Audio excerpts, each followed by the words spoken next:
Welcome to the next video in the series of short videos to help you set up your RMS camera system. So in the previous video we looked mainly at the hardware and the hardware build. There was one part I missed out, which was the PoE adapter. I'll put it in the text on the previous video. So you need one of these with obviously the power connections based on your country. This is obviously UK plug because I'm in the UK.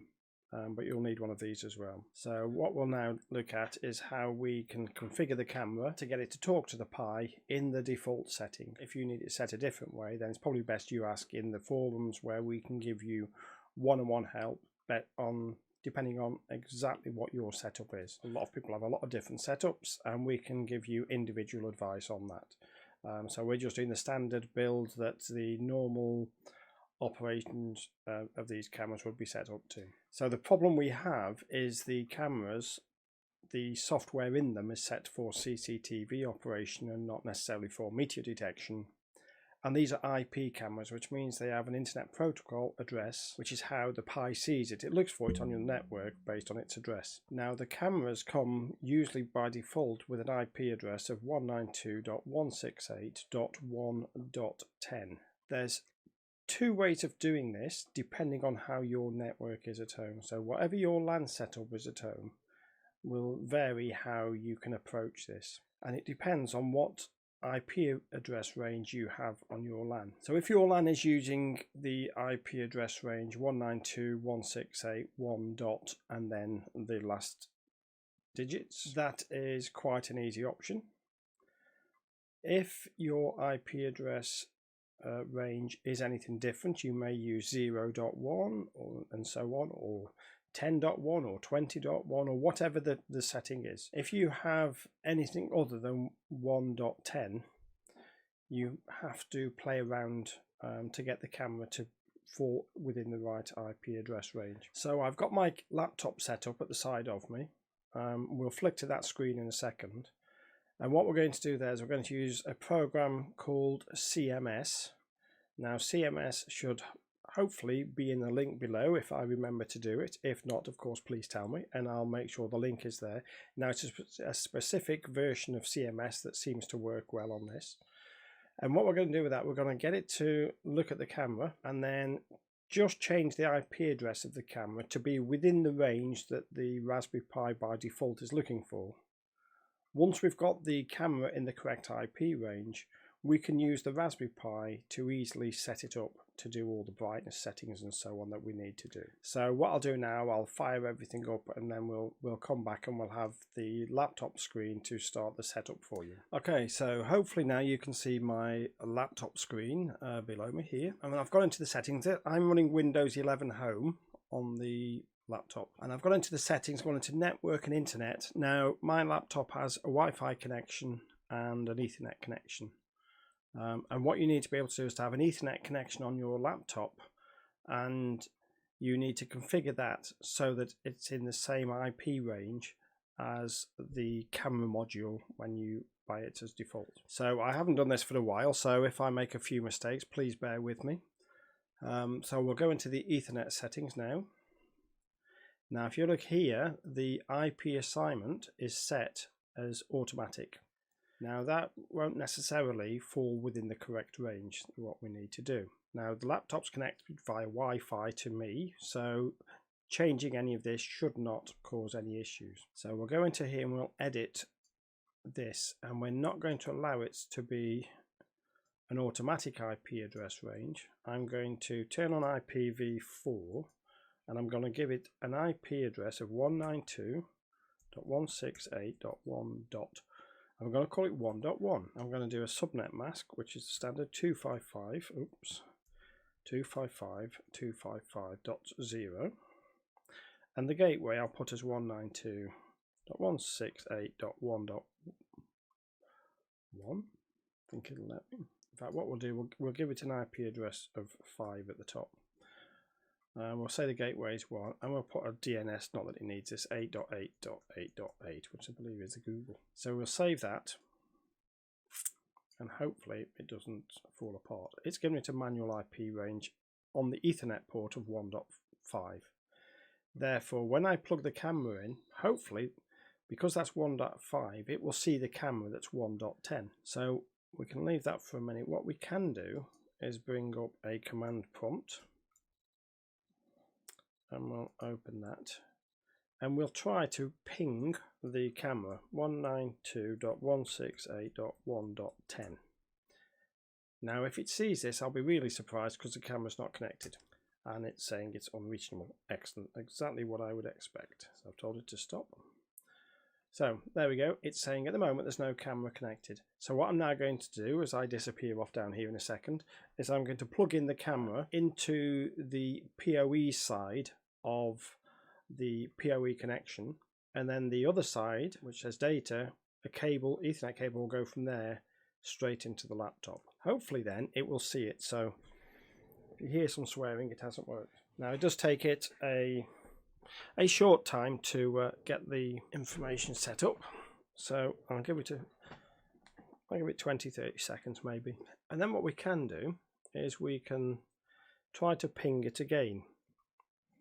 Now if it's successful, now what that means is the Ethernet port on the laptop can now see the camera. And we've got a response. So I've done it correctly first time. It sent 4 bits and 4 bits have come back, so 4 packets, which is excellent, because that can sometimes be a pain. So what I'll do, I'll just minimize this down now. Now I've already got the CMS software loaded. Now we can go through, there is videos out there showing you how you can do all of the settings within CMS. However, I prefer just to do the network connection setting. Once that's changed, I then plug it into the Pi, and the Pi has the settings already built in, which you can apply. So I'm going to go into this software here, CMS, I think you can see it. And then I'm going to go into Device Manager on the right hand side, and I'm going to click on chart. It's just got a zone which I've set up. You can add as an area. I'm going to add a device. Now what it should do when I do an IP search, it should find it. If not, I'll have to do a manual add. There we go. So it's found it, and I can say OK, and I can say OK here. So now on the left hand side, I'm not sure you can see it. Let me just see if I can move that down a bit for you. You can now see the camera on the left. So I've just highlighted. If we double click on it, what's going to happen? It's opened it and it's showing cam 01. So now if I click on cam 01, you're seeing the side of the camera housing. So this is an extra camera I had. So there we go. We're now talking to the camera. Now the camera, for what we want, is not set up at all correctly. It's in color, it's got the timestamp and so on. We need to get rid of that. So we need to go back down here, go down to System, we go into Device Manager, I believe, or is it Local Config? Give me a second. Let me try Remote Config, and we select the device. This looks similar, and we get all these options. And if we go to the middle one, we can see here, we can say network, and you see it's got DHCP enable, and it's going to want to use this 1.10 address range. We don't want it to do that, so what we're going to do is we're going to turn off DHCP enable, and for the default we're going to say the IP address of this camera needs to be 192.168.42.10. And just to keep the numbers simple, it makes no real difference. 192.168.42.1 for its gateway. I'm going to say OK. Now what should happen is it should say OK, and then we'll lose the camera, which is fine because the camera is now not in the IP address range that my laptop is in, therefore it can't see it. So we just say OK there. Okay, so it says it's changed. Please re-log into the device. Well, we're not going to be able to, because as I said, it's now got a different IP range. What we've done is we've just changed the IP address of the camera. So if that's all done, what we can now do is we can close the CMS software, and then just for ease, because I don't want the Ethernet port to retain this information, I want it to go back to automatic. I'm going to change the settings of the Ethernet port back to automatic DHCP. Click Save, and that's it. Using Windows PC and the CMS software, we've been able to change the IP address of the camera to 42.10 as required by the RMS system. What we'll do next is we'll look at another way of doing it. If your local network is already on the right range of IP numbers, 192.168.1 dot whatever, you can do it a little bit more simply. So we'll look at that in the next part of this video. So we've just configured a camera from scratch to fit in with the correct IP range that the Raspberry Pi is requiring, and that's if your local area network is not within the correct subnet range, and therefore you're not using 192.168.1 dot so on for your IP address of all your internet connected devices. If, however, like me, your local network is using those ports, then what we'll do is we'll show you how you can do it much more simply. As you can see on the left, I've got some software called LANScan. This is a scanning software that looks and reports back on everything that can be seen on my local area network. This is running on a Mac, so if you've got a version of LANScan it looks slightly different. It may be that's the reason. Again, you can use the ping command through command prompt if you so wish to see if the camera's there. So if I run this at the moment, what I can do is if I press start LANScan, it will have a look, and what we're looking for now is a brand new camera that we haven't configured yet, which would give the number 1.10, and as you can see at the moment we're not seeing anything, which is fantastic because I've not plugged the camera in yet. So what I'll do, I'll just reach over here and we'll plug the camera. So this camera cable's going from the camera into the PoE adapter, and then from the PoE adapter into my local area connection switch. Again, we'll give that a short time to appear. We'll do this hopefully in a short while. There we go, it's just appeared, 1.10. And they usually have a similar name, Koenig and Bauer AG, for the cameras.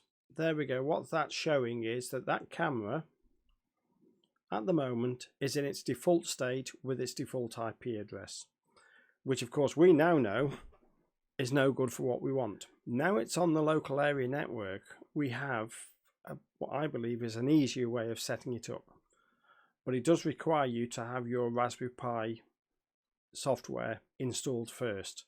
So if you haven't done that yet, I will be doing a video on how to install the software. Maybe at this point you jump to that, make a note of where you are here, jump to that one, make sure your Raspberry Pi software is installed, and then come back here, and then you can see the commands I'm going to use. There's only two commands.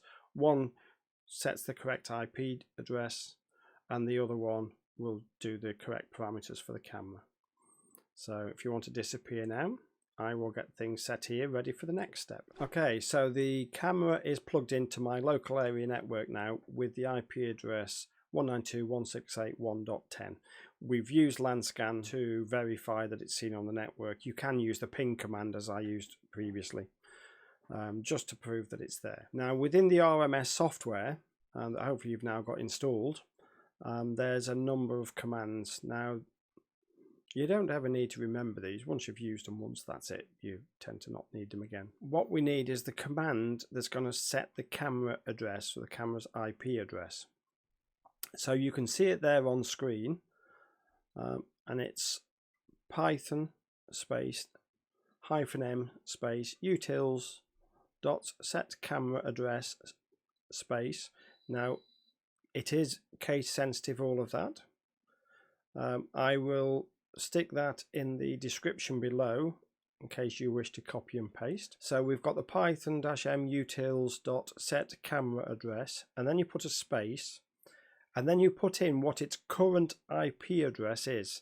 Now we know that the current IP address of the camera, because we've just checked, is 192.168.1.10.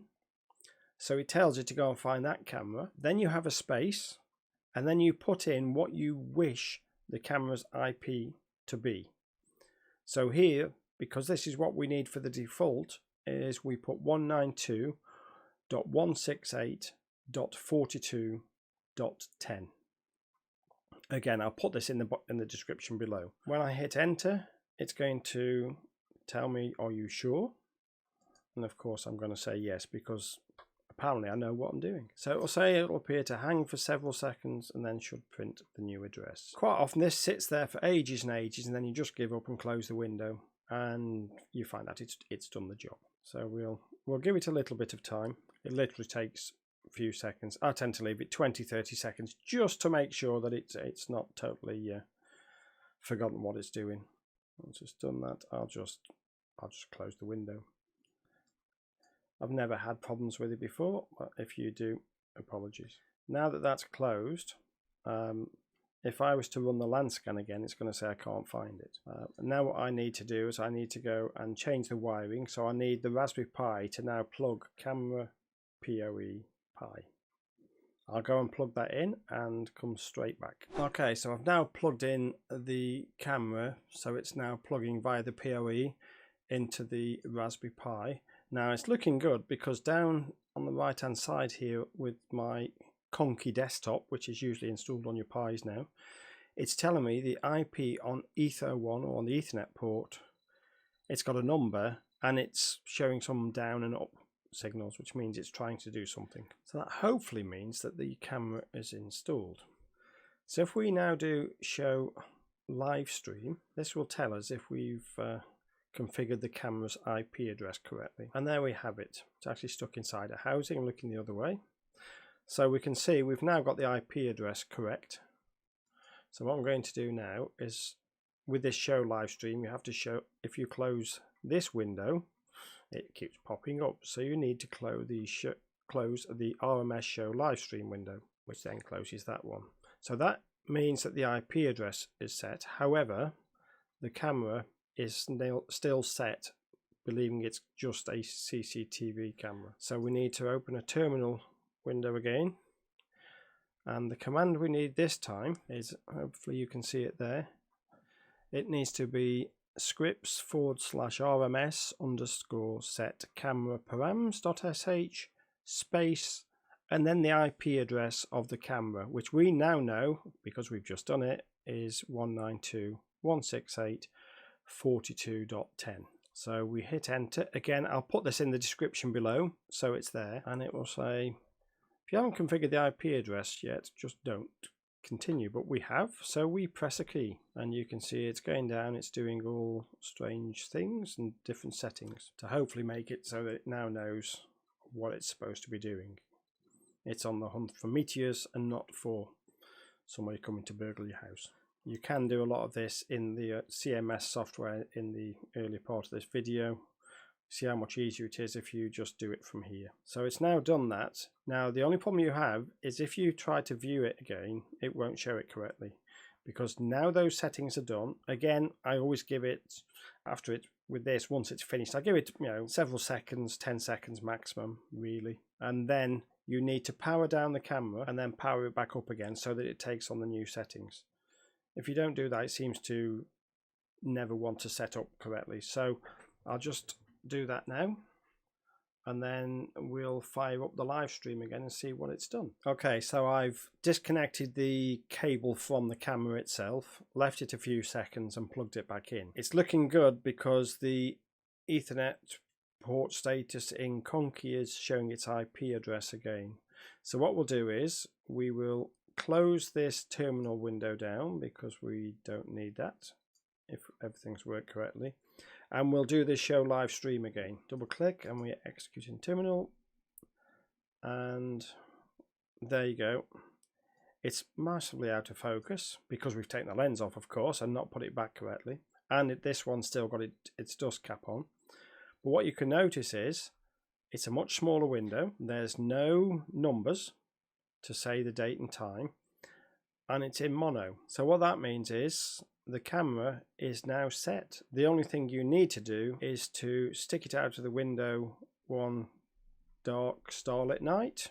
Lucky you get one of those lately. And fine tune the focus. And the focus you do by just turning the lens one way or the other, and do it little and often. Once you've got that focus set, then the camera is ready for installation on the wall. So that's how we do that. That's how we get the camera to be in the correct settings.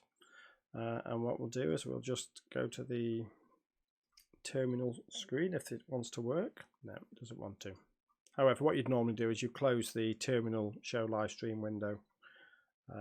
I'll go and give it a kick in a moment. But there we go. We've now taken the camera from basic default settings. We've changed its IP address to get it within the range of the Raspberry Pi software. And the Raspberry Pi is now saying, yes, I can see the camera. So if you turn me on and get it all ready for a nice dark night, I'll find some detections for you. Things are happening very slowly on the Pi. So we'll ignore that for now.